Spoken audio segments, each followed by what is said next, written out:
Welcome to It's More Than Grit, the CSIS podcast about the crucial role entrepreneurs play in the global economy. I am Mariana Campero. And I'm Andrew Schwartz. Join us as we hear stories of both triumphs and setbacks and how economic and policy environments across the globe shape their outcomes. Let's dive in and learn why being a successful entrepreneur takes more than just grit.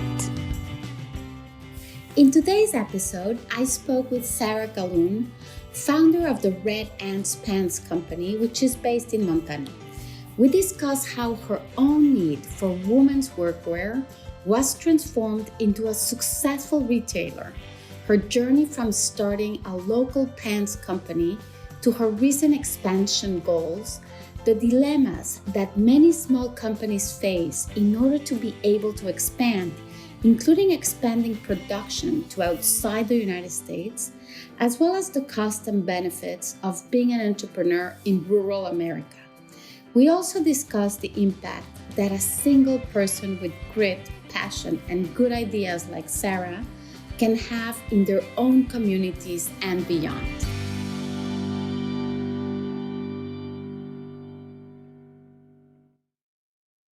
Sarah, welcome to It's More Than Grit. It's truly a pleasure both to see you again and to have you on the show today. Thank you so much for having me. You have been described as a trailblazer. You grew up on a farm in a small town in Connecticut and decided to move to the other side of the country to another small town, White Sulphur Spring in Montana, with a population of about 1,000. Please tell us what was the motivation behind that. It was a big shift across the country, certainly, having grown up here in New England. And then after college, I spent a lot of years working seasonally in the backcountry, instructing for Outward Bound and leading trail crews and generally needing work pants that fit. And I know we're going to get into that story shortly, but yeah. As that work brought me out west, I was working in a lot of different states out there in the West and decided to try my hand at Montana. I had never even visited, but I spent about a year in Bozeman, and that was a little bit too big of a town for me. Made some great connections there, but then found this little ranching town, White Sulphur Springs, in the center of Montana, tiny little town that a real ranching community, and it had a lot of similarities with where I grew up of being a small ag town, and that's what I was looking for. So I settled right in. Incredible.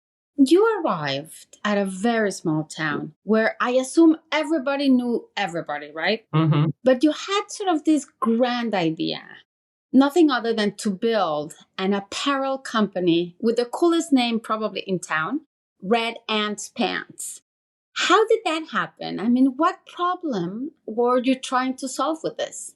Yes, well, it was definitely one of finding a pair of functional work pants that fit. And this was back in 2004 when I first moved to Montana, moved up to White Sulphur in 2005. And at that time, there were literally no other companies making any sort of heavy-duty workwear that was designed to fit women's bodies. So we tended to wear men's Carhartts or that sort of thing that was already on the market. There were probably a dozen brands for men's work pants, but nothing for women. So I had talked to some other companies and tried to get other apparel brands already established to make a line of women's workwear. No one really jumped at it. And one guy said to me, well, if you're serious about it, why don't you start your own business? And little did I know how hard that could be. Okay, before I ask you a little bit more about that, let me ask you about the name. I mean, it sounds to me like that expression that you have ants in your pants. Mm-hmm. And you probably do based on everything you do. But why the name? Yeah, so Red Ants Pants popped into my head initially, and I happened to be working with a conservation biologist at the time, and I was like, what do you know about ants? And he mentioned that in an ant colony, it's the female ants that do all of the work. And as our company is workwear for women, I was like, well, that fits pretty well. And it turns out that the male ants in an ant colony simply breed and die. So the name stuck, yeah. Okay. All right. So in addition to having ants in your pants, you created a colony, right? A red ants colony in White Sulphur, Montana, because, am I right? Most of the people that work with you are actually women. Yes, very much so. And that's honestly just happened that way. I'm fortunate in that I have a lot of great colleagues, and also primarily our customer base is all female. And then we happen to work with a mother and daughter owned manufacturing facility in Seattle. And a lot of the vendors we contract with are also women. So we have certainly nothing against men, but it's just worked that we have a pretty fantastic female staff. Sarah, did you have any prior experience in the industry of apparel? Because creating an apparel company that is actually successful in a world where, I mean, you have all the brands in the world, right? Please tell us a little bit more about how was the beginning? How did you start? Did you have any mentorship? Sort of describe to us the whole process and how you got here. So I was 25 when I started the company, and I had studied environmental science at Gettysburg College back in Pennsylvania. I've never taken a business course in my life, nothing with marketing, nothing with apparel design or branding or any of that. So I was very, very new and certainly naive to the industry. When I first moved to Bozeman, I did not know what a business plan even was at that time, and someone had recommended I write one. So I went and purchased a Small Business for Dummies book to learn what a business plan was. I was reading it at a local coffee shop the very first weekend I moved to Montana. Someone noticed the book and we got to visiting, and it turns out this gentleman had been in production and design for a little company called Patagonia for the last 20 years. Oh, very small company, indeed. So just a very fateful day running into him, and he gave me loads of contacts and advice, and he's been a top mentor. He's on my board of advisors to this day. So that was a really, really great voice in the industry who said, Sarah, you're onto something big here. I think you need to move on it now. And having someone who knew the industry and knew what was going on was a really big help. I mean, talk about serendipity, right? I mean, you can't make that up. And you cannot make it up. Yeah, when things like that fall into your plate, I figure we're heading at least in the general right direction, you know. Completely. And I'm with you. I believe sort of things happen when they have to happen, right? Mm-hmm. Yeah. Sarah, however, I was not able to find the latest research, and I'm sure there is out there, but according to the research I did see, about 10 years ago, in 2014, Montana had more entrepreneurs per capita than any other state in the nation. According to my numbers, 3,400 Montanans started a new business each month, and more than half of those were still open 5 years later. What is it about Montana that creates so many entrepreneurs? It's pretty neat to see, actually. There's a lot of not only entrepreneurs, but a lot of female entrepreneurs. So it's still happening today, basically. Mm-hmm. Oh, yes, wow. Okay. It certainly is. I know we've been ranked in the top few states every year for a while now, which is so great to see. I think in some ways I look at my story, I think you're in a place where you want to be living for the quality of life and the landscape, and being able to be inspired and think big. I mean, it's big sky country, as you've seen, and it's very inspiring every darn day, and you have access to all the public lands, and you are in a place where you can think and work in a big way, which is exciting. But then more logistically, I think our government and all of our resources and Department of Commerce and elected officials are all very, very accessible. Like, we can have them on speed dial, and literally they'll pick up the phone when we call, and if we need support on this or that, or want to talk through a piece of legislation that's coming up that might affect a small business or that sort of thing. That's pretty remarkable. It is, I would say, and it's a small state, right? The whole state has under 1 million people. So it feels very accessible, and not just with the government, but also with, people like Richard Sibrel, my mentor. There's people want to help and pitch in, and it's very friendly and easy to request, call up and get a meeting with someone who might become a good mentor, and really good resources on that front, which is great. And then as far as being in White Sulphur Springs, in a very small town, 900 people, I think there's a lot to be said for the quality of life and affordability of living in a small town. And we can run a business there with brick and mortar. And we have, high-speed internet, and we still have UPS and FedEx and all the resources and workforce that we need. And when people are living in a place where they really are content, I think that goes a long way with being a more successful business owner. And what about capital? Who was your seed capital? Yeah, so I worked with the SBA originally to develop my business plan, that wonderful free resource. And then interest rates were about 9% at that time when I went to my first round of banks asking for money. Wow, the money was expensive. Mm-hmm. Yeah. It was at that time. And so I ended up borrowing privately just through family for my startup capital at that time. So now we're in a new growth phase now where we are bringing on some investors. But the initial round of inventory and, wiring $45,000 to India to bring the fabric in and all that came from borrowing from my folks. There's also a big difference between Montana and other states, right? According to this research, the difference between Montana's entrepreneurs and those from other states is that businesses tend to stay small in Montana. Why is that, Sarah? That's a good question. I'm not sure about others, but I know in my experience running the company, it's been, I got work pants that fit. We solved the problem, right? And then we're selling. Yeah. And I wasn't driven to get huge and have that quality of life at being in the rat race to really grow and grow and grow. Like we had a good company and we were, we had what we needed and it was working. I don't know if that speaks to other entrepreneurs. I know we are seeing some growth in the tech industry in a big way in Montana now, and a lot of remote workers since COVID, and things are changing on the landscape here in Montana. And there have been some really big tech companies that have done very well. And manufacturing is a tough industry though, right? If it were easy, everyone would be doing it, I guess you could say. Yeah, so I'm not sure about the others, but I didn't want to be in that quality of life of having to go really, really big. Do you have any growth plans for the future? Yes, we do now, actually. So I have recently hired on a fantastic CEO, Steph Cole out of Bozeman, and she is very driven to help grow this company, which is exciting. And honestly, it is the right time to do it. I think I'm very excited to get some new leadership and energy in the team. And we just brought on our first round of investors. And I've done a good job building the brand. And I think the brand and our customers deserve Red Ants Pants. So we are expanding in some big ways, which is exciting. We're expanding our product lines. We currently only sell direct to consumer. So we're going to be adding in some retail partners. And so we'll sell wholesale at different places that's starting around the region, then hopefully further nationwide, which is very exciting. Wow. As one of the beneficiaries of your product, I went to your store in White Sulphur, Montana, and I bought not only a pair of pants, but also sweatshirts and t-shirts. And by the way, you not only have t-shirts and sweatshirts for women, you also have for men. So my husband was very happy to get a sweatshirt too. Oh, good. Well, tell him thank you. We do have lots of unisex tops and hoodies, and actually a lot of men end up wearing our pants, often the straight cut, which is great. So yeah, so a lot of expansion coming, and then we are looking at additional manufacturing, and we'll get into that here in a bit, but looking for different e-com channels as well, and just expanding all of the more traditional sales and marketing avenues across. As of today, you only manufacture in America, right? And that has been a source of pride. Would it be possible for you to follow your growth plans by only manufacturing in America? Or do you think you're going to have to outsource elsewhere in order to catch up with your plans?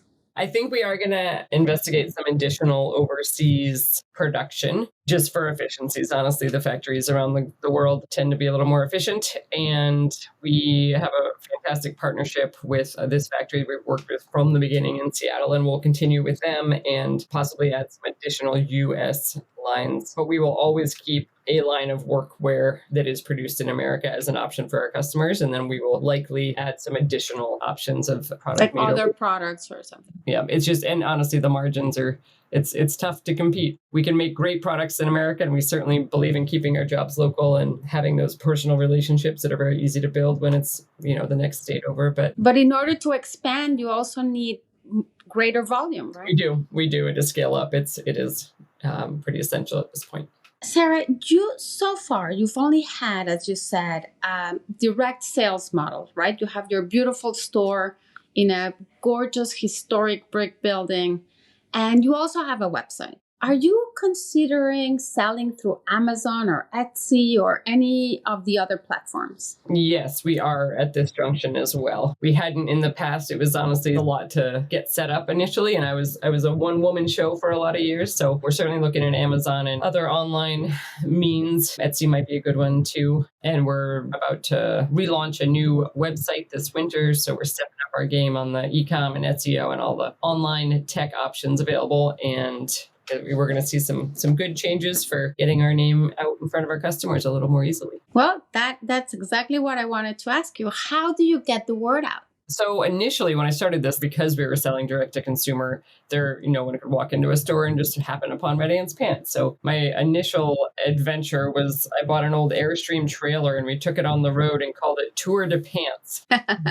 So we went around the US and Canada doing house parties and just getting to know our customers face to face and hearing their stories. And that was a really essential, genuine way to build the brand from the ground up. And then all these customers then spread the word in their communities, and we could track the sales across the region after, following our tours and that sort of thing. But obviously that's pretty limited by capacity and energy early on. And then we did a lot of trade shows, and we've gotten some fantastic earned media nationwide, which is really great to get the story out. And so now we're certainly using all of our grassroots marketing plus newsletters, and we've reprinted a catalog and we have socials and all that. But we're going to continue stepping forward and working with some influencers and kind of genuine sponsored gals we have across the country who are out there welding or, building homes, or veterinarians or ranchers, that sort of thing. So connecting with all of our fantastic customers who are out there doing the work and tell their stories a little bit better and broader and see what we can do. Sarah, in addition to this wonderful, cool apparel company that you have, you also launched a music festival in White Sulphur Springs called Red Ant's Pants Festival, which was attended by 15,000 people last year, right? Mm-hmm. It is quite remarkable for a town of less than 1,000 people. How did that happen? I mean, tell us that story. Yeah, another part of the project here. So back in 2011, the pants company had been in business for about 5 years and was going well, but definitely needed a little bit more of a marketing push. So got the harebrained idea to start a music festival to do so, and really recognized the value of using music as a tool to bring people together. In the middle of a cow pasture and you've seen White Sulphur, it's about 100 miles from any other town in central Montana. Our county was listed as the lowest income of any county in the entire nation back in 2005 when I first moved there by The Economist. So it's kind of your classic boom and bust extraction industry town, mining, logging, a lot of ranching now still, and it's our county seat. So there's this quaint little town in the middle of nowhere, and decided to bring Lyle Lovett and Jerry Jeff Walker and Guy Clark in that first year. And it was a very risky endeavor, I will say. I have no doubt. And how did they agree?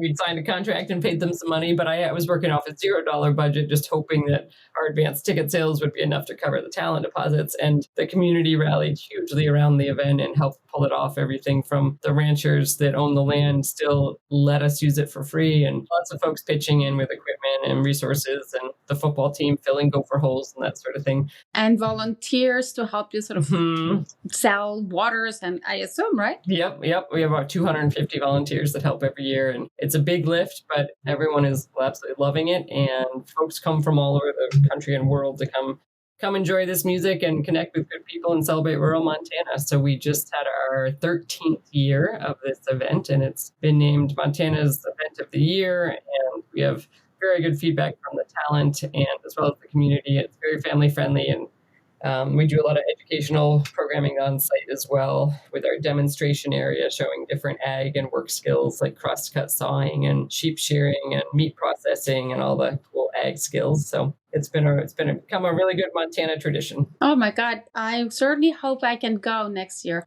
And you also sell your clothes during the festival. Yes, the Red Ant's Pants booth is one of the vendors on site. We have about 30 or so craft vendors and a lot of food vendors. So we pack our pants out there, and folks like repping those ants, that's for sure. Sarah, you have lived and you work and you contribute to rural America, right? What would you say are the most pressing problems that people and communities are facing today? Oh, that's a good one. In our area in Montana, fortunately, we don't have the opioid crisis as bad as some other areas. So the things that I see on a more daily basis are just access to resources trickling down from the state programs or federal.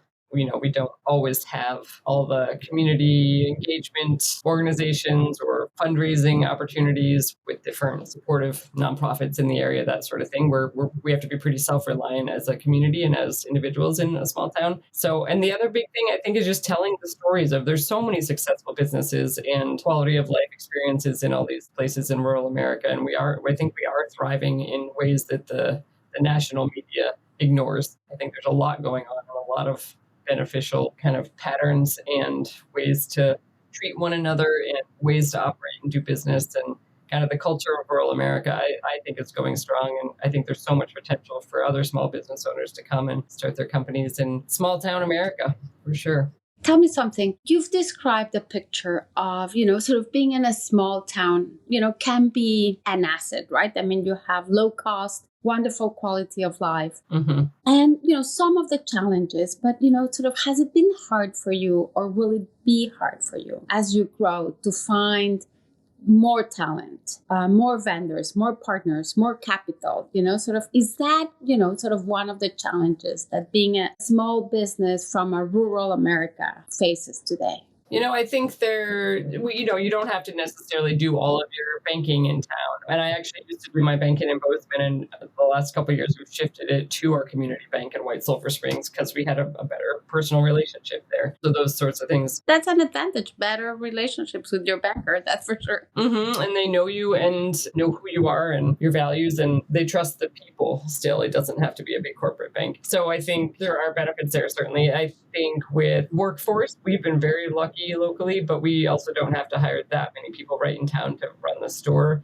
and do our online distribution. Eventually, as we grow, we'll have to find a third-party distribution center for all of our shipping and that sort of thing, which won't have to happen in White Sulphur Springs. So some of the bigger projects that might be better suited for other areas, we can still source out and contract. Like my communications director lives in Missoula and our CEO is down in Bozeman, but then all of our local shopkeepers are in White Sulphur, and that's where I live as well. So it can be a balance of both. It doesn't, we have amazing resources for working remotely anymore. And the beauty of working remotely in this case. Yeah? Yep, it really is. Sarah, you are certainly an example, a role model, not only for women, but also for men. What recommendation or advice would you give other small business entrepreneurs, not only in Montana, just in general? What have you learned? Oh man, I think from the early days, just asking for help. We don't need to recreate the wheel and do it ourselves. There's other people who have so much to teach and to support. And I've been very fortunate to find folks that are very willing to do so. So asking for help is a big one. At the same time, understanding our own challenging areas of expertise. We, as a small business owner, at least at the beginning, have to wear all of the hats, but we can't be good at everything from designing the pants and sourcing the fabric and designing the website, doing photo shoots and doing the branding and the marketing and the finance and the QuickBooks. And you have to do it all at the start, but you aren't necessarily going to be good at every single step of it. So I think recognizing where we have weaknesses that we can then hire out once we have the capital to do so, which is really exciting. And checking in with ourselves on how we're growing and why we're growing and what decisions we're making and what the value is behind it. And that's kind of this transitional place I am in right now of really trying to be true to myself and the brand and the culture of our brand and our mission statement on the wall, and how, what parts are negotiable and what parts are not. And maybe there's some things I've been holding on to since 2004 that may need a second glance at this time and 20 years later as we're in another growth phase. So that's been good. So certainly asking for help and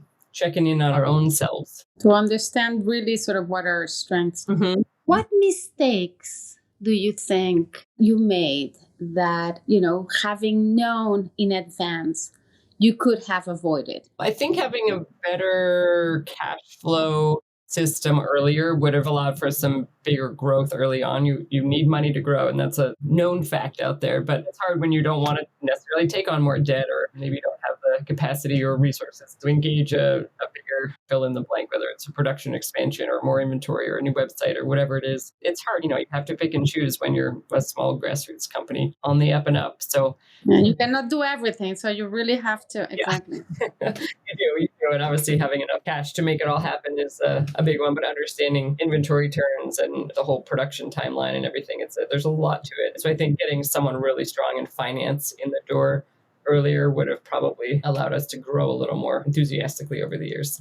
My last question, I know you also have a foundation. Mm-hmm. Not only your time, but also the resources that you generate with the festival go to fund that nonprofit. What is it that you're doing there, and what impact is it having in reviving your community? Yes, so the Red Ants Pants Foundation is our 501c3, and it's funded by proceeds from the festival, and that's one of our biggest programs. Our other programs include a grant cycle where we've gifted over $190,000 to other rural communities across Montana. We also have a girls leadership program with a year-long in-depth study to teach 8 rural girls a year about all these fantastic leadership skills, and we pair them up with a young professional mentor and really building a kind of a lifelong network for them there. We also teach women how to run chainsaws and do carpentry and trailer backing, and we're really building in all of the angles of this. So certainly building community within these groups of women, but then these hard skills where they can really be empowered to be self-reliant and also learn some new trades for possible work down the road as well. I assume that you are the role model, right? Sort of all these girls see you and say, hey, look what she has done. And she still lives in White Sulphur Springs. This is a path for a lot of them that probably they didn't have something to look for before you. Yep, it's so true. And we're seeing in the construction industry, I believe by 2030, a third of all of the workforce is going to be female by then. And so we're seeing so much growth with women in the trades. And that's really exciting just in general, because we need good skilled trades, men and women everywhere. We can't substitute with robots at this point yet, hopefully. So I think that's a great growth trend, obviously for our pants, but also just to get more women doing all the jobs. And it's pretty empowering across the board. Very empowering. Sarah, I cannot thank you enough for this really inspiring conversation. I love your product. Thank you so, so much for being with us today. Absolutely. Thanks for having me. On the contrary, thank you.